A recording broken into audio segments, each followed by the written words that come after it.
নমস্কার বন্ধুরা, আমার স্বদেশে ঘর কন্যায় তোমাদের সবাইকে অনেক অনেক স্বাগত জানিয়ে আজকের ভিডিওটি শুরু করছি।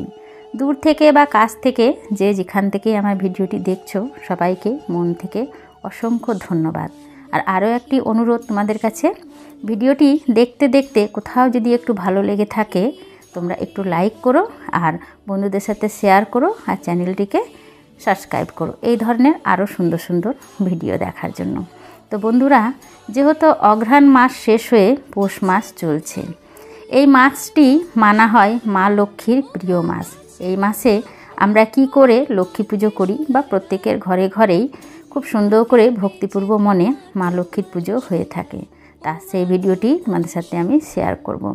এই অঘ্রাণ মাসে মা লক্ষ্মীকে ধান নিবেদন করার নিয়ম রয়েছে। বিশেষ করে যাদের বাড়িতে ধানের কাজকর্ম হয়, যেমন জমি রয়েছে, নতুন চাল ধান লবণ্য করা হয়, তাদের বিশেষ করে ধান দিয়ে এই মাসে মা লক্ষ্মীর পুজো করা হয়।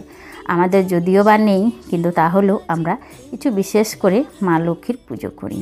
এই মাসে ভক্তিপূর্ব মনে পুজো করলে সব মনোকামনা পূর্ণ হয়। তো চলো কিভাবে পুজোটা করি আজ সেটাই তোমাদের সাথে শেয়ার করব। তো প্রথমেই দেখো, ঘটে আমি একটি স্বস্তিকের চিহ্ন দিয়ে নেব। আর বন্ধুরা, আরও একটি অনুরোধ, আমি যেভাবে দেখাচ্ছি সেইভাবেই যে তোমরা করবে তার কোনো নিয়ম নেই।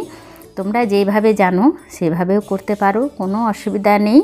মেন হলো মায়ের কাছে তুমি কতটা ভক্তিপূর্ব মনে মাকে শ্রদ্ধা ভক্তি নিয়ে ডাকতে পারছো বা পুজো করছো, সেটাই মেন উদ্দেশ্য। এদিকে দেখো, সুন্দর করে স্বস্তিক এঁকে নিয়েছি।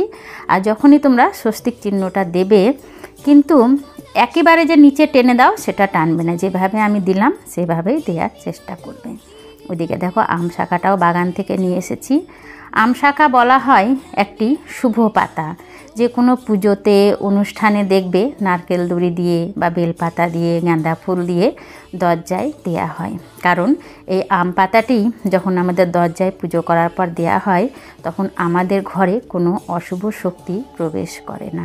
সবসময় এটাতে একটা পজিটিভ এনার্জি সবসময় প্রবেশ করে আমাদের ঘরে, কখনো নেগেটিভ এনার্জি ঢোকার শক্তি পায় না। তো বন্ধুরা, ভিডিওটি তোমরা যে দেখছো কেমন লাগছে না লাগছে অবশ্যই একটু কমেন্ট করে আমাকে জানিও, বা কী ধরনের ভিডিও তোমরা দেখতে চাও, কোন পুজো দেখতে চাও বা রান্না দেখতে চাও, কেমন ধরনের ভিডিও তোমাদের আমার ভালো লাগে একটু আমাকে যদি কমেন্ট করে তোমরা জানাও, আমি খুবই তোমাদের কাছে কৃতজ্ঞ থাকব। তো বন্ধুরা, এই ফুলগুলো বাজার থেকে সবটাই কেনা, আর প্রত্যেক বছরই আমি এইভাবেই পুজো করে থাকি মা লক্ষ্মীর। তাই ভাবলাম আজও তোমাদের সাথে আমি শেয়ার করি। আর বন্ধুরা, সবসময় একটা কথা মনে রাখবে, ভালো কর্মের ফল সবসময় ভালোই হয়। কখনো খারাপ মনে উদ্দেশ্য নিয়ে কোনো পুজো করতে নেই, সবসময় ভালো উদ্দেশ্য নিয়েই করতে হয়। সবথেকে বড় হলো পুজো, আচ্ছা আমরা যাই করি না কেন, মানুষের ব্যবহার। তুমি ব্যবহার সবার সাথে কেমন করছো, যতই যাই করি না কেন, কিন্তু আমার ব্যবহার যদি ভালো না থাকে তো কোনো কিছুতেই আমাদের শান্তি নেই। সবার প্রথম নিজেকে ভালো হতে হয়, নিজে ভালো তো সব ভালো। তো বন্ধুরা, এদিকে দেখছো আমি 5 জায়গায় নৈবেদ্য তৈরি করে নিচ্ছি। যেহেতু মা লক্ষ্মীর সবথেকে নৈবেদ্য ভোগ প্রিয়, যেমন আমাদের শ্রীহরি নারায়ণের সিন্নি প্রিয়, ওই রকমই মা লক্ষ্মীর। আমরা এই মাসে এইভাবেই মাকে নৈবেদ্য সাজিয়ে দিই। তোমরা এক জায়গায় সাজিয়েও দিতে পারো। এটা পঞ্চদেবতার উদ্দেশ্য করেও দেয়া হয় এবং মা লক্ষ্মীর উদ্দেশ্য করেও দেয়া হয়। তা আমি এইভাবেই সাজিয়ে দিই। তোমরা কিভাবে দাও অবশ্যই একটু আমাকে জানিও, তাহলে ভালো হবে। তো চলো এবারে আমি নৈবেদ্যটা সাজিয়ে নিই।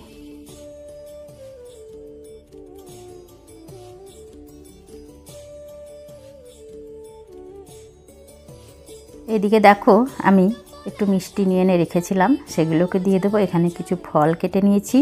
তোমরা এই ভোগের জায়গায় চিড়ে, নাড়ু, মুরকি, সন্দেশ, তোমাদের সাধ্য মতো মনের মতো যা তোমাদের মনে ভক্তি চায় তোমরা সেটাই বাড়িয়ে দিতে পারো, কোনো অসুবিধা নেই।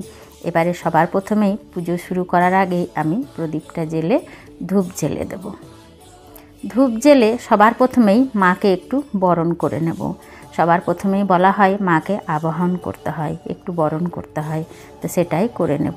সবটাই জানি না বন্ধুরা, যতটা জানি ততটাই তোমাদের সাথে শেয়ার করার চেষ্টা করি, একটু হলেও তোমাদের উপকারে লাগবে। দেখো এদিকে সমস্ত আমি পরিষ্কার করে ধুয়ে মুছে গুছিয়ে রেখেছি। মায়ের বাহনকেও রেখে দিয়েছি, এখানে লক্ষ্মী করি রয়েছে, মায়ের সিঁদুরেরই রয়েছে, সবটাই রেখে দিয়েছি। সবার প্রথমে নিজেকে একটু আচমন করে নেব। ওম বিষ্ণু, ওম বিষ্ণু, ওম বিষ্ণু। এবারে একটু হাতটা ধুয়ে পরিষ্কার করে নেব। তারপরেই চলে যাব পুজোর মূল পর্বে। সবেতেই একটু আমি ভালো করে গঙ্গা জল দিয়ে নেব। নিজেও স্নান করে ভালো শুদ্ধ জামা কাপড় পরে চলে এসেছি, নিজেকেও একটু গঙ্গা জল দিয়ে শুদ্ধ করে নিয়েছি, চারিপাশটা দিয়েছি। আর চারিপাশটা বন্ধুরা মা লক্ষ্মীর কেমন লাগছে অবশ্যই জানিও। আর দেখো প্রথমেই আমি মা লক্ষ্মীকে ধূপ দীপ দিয়ে আরতি করে আহ্বান করব, মা আমার সাধ্য মতো আমি তোমাকে পুজো করার চেষ্টা করছি, তুমি আমার ঘরে এসো, গৃহে এসো, বসো, আমার পুজো গ্রহণ করো বলে মাকে একটু আমি ফুল আর ধূপা দিয়ে আহ্বান করব। এটা আমি একটা কুলোতে নিয়েও করি, তো যেহেতু বৃহস্পতিবার ঘরে সেই পুজোটা করেছি সেখানে রয়েছে বলে আমি হাতে করেই দিলাম, কিন্তু এই কুলোতে আমি একটা পান প্রদীপ নিয়েও মাকে আহ্বান করি। এদিকে নিয়ে এসেছিলাম একটা মালা, সেটিও পরিয়ে দিচ্ছি।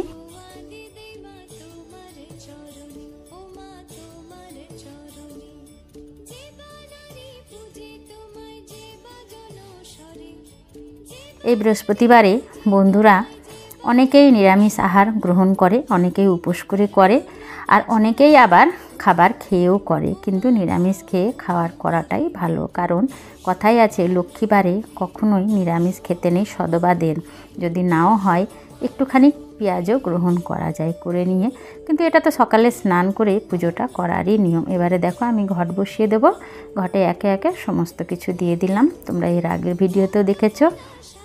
আর বন্ধুরা বিভিন্ন ধরনের পুজোর ভিডিও খুব সহজে খুব অল্প উপকরণ দিয়ে সবাই যেন করতে পারে সেই ধরনেরও অনেক ভিডিও পোস্ট করা রয়েছে, তোমরা সেখানে দেখতে পারো।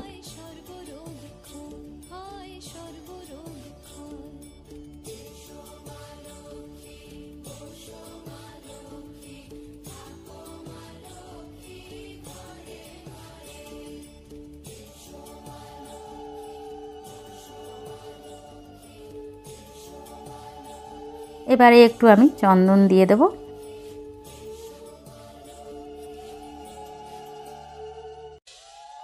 তারপরে দেখো একটা পান পাতা বসিয়ে দিচ্ছি আমাদের সিদ্ধিদাতা গণেশকে বসানোর জন্য। সবার প্রথমেই আমাদের সিদ্ধিদাতা গণেশের পুজো করে নেব। এদিকে দেখো মায়ের বাহনকে একটু পেচককে আমি দিয়ে দিলাম ওখানে চন্দন, মাকে একটু সিঁদুর দিয়ে তিলক করে দিয়েছি, সিঁথিতে সিঁদুর দিয়ে দিয়েছি।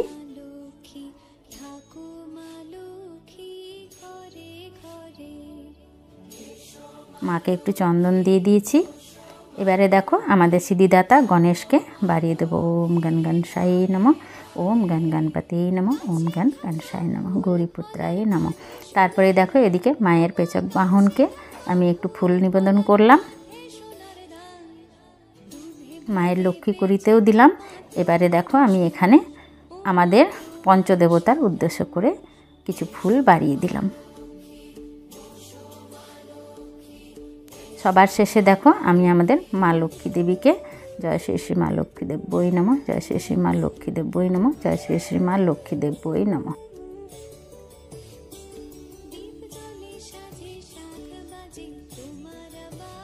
এখানে দেখো আমি একটা কুটি সাজিয়ে নিয়েছি, সেই কুটিটাও এখানে মায়ের সামনে রেখে দিলাম। আর এখানে দেখো আমাদের শ্রীহরি নারায়ণের উদ্দেশ্য করে একটু ফুল নিবেদন করলাম। জয় শ্রী শ্রী নারায়ণে নমঃ, জয় শ্রী শ্রী নারায়ণে নমঃ, জয় শ্রী শ্রী নারায়ণে নমঃ। ঘটের চারিপাশেই একটু ফুল দিয়ে সাজিয়ে দিয়েছি। এবারে আমি ভোগ নিবেদন করার জন্য প্রথমেই জল নিবেদন করলাম মাকে, তারপরে দেখো একে একে ভোগ নিবেদন করব। আর বন্ধুরা যে কোনো মন্ত্র নিজেদের ইচ্ছে মতো, এক একজনের এক একটা মন্ত্র থাকে, নিজেদের ইচ্ছে মতো যে কোনো মন্ত্রই তোমরা বলে দিতে পারো, আর কিছু না বলতে পারলেও হে মা, মা গো, আমি যাই আমার সাধ্য মতো দিচ্ছি, তুমি সেটাকে ভক্তিপূর্ব মনে গ্রহণ করো মা। এবারে দেখো পুজো শেষ করার আগে পৌষ মাসের পাঁচালিটা পড়ে নেব। আর তোমরা যদি এই দিনে মায়ের অষ্টশত নাম পাঠ করতে পারো তাহলে খুবই ভালো। এবারে আমি পাঁচালিটা পড়ে নিয়ে পুজোটা শেষ করব বন্ধুরা। তো তোমরা দেখলে আমি এই অঘ্রাণ মাসের বৃহস্পতিবারে কি করে মা লক্ষ্মীর পুজো করলাম। তো তোমাদের কেমন লাগলো অবশ্যই কমেন্ট করে জানিও, আর না জানালে তো আমার খুবই মনটা খারাপ করবে। অবশ্যই একটু কমেন্ট করো আমাকে। এদিকে দেখো একটু নিজেও সিঁথিতে সিঁদুর দিয়ে নিয়েছি। এবারে চলো মায়ের আরতিটা সেরে নেব।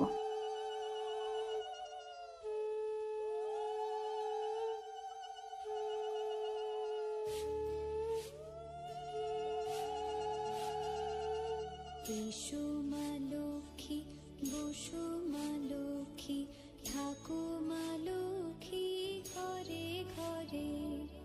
এসো মা লক্ষ্মী, বসো মা লক্ষ্মী, থাকো মা লক্ষ্মী ঘরে ঘরে। তো বন্ধুরা, এই ছিল আমার একটি ছোটোখাটো ভিডিও। আশা করি তোমাদের ভালো লেগেছে। ভালো লেগে থাকলে চ্যানেলটিকে সাবস্ক্রাইব করো এই ধরনের আরও সুন্দর সুন্দর ভিডিও দেখার জন্যে। তা আজ এই পর্যন্তই, আবার দেখা হচ্ছে পরবর্তী এপিসোডে। তোমাদের কেমন লাগলো অবশ্যই একটু কমেন্ট করে আমাকে জানিও। তো আমার পুজো এখানেই শেষ হচ্ছে বন্ধুরা, আবারও দেখা হচ্ছে পরের ভিডিওতে।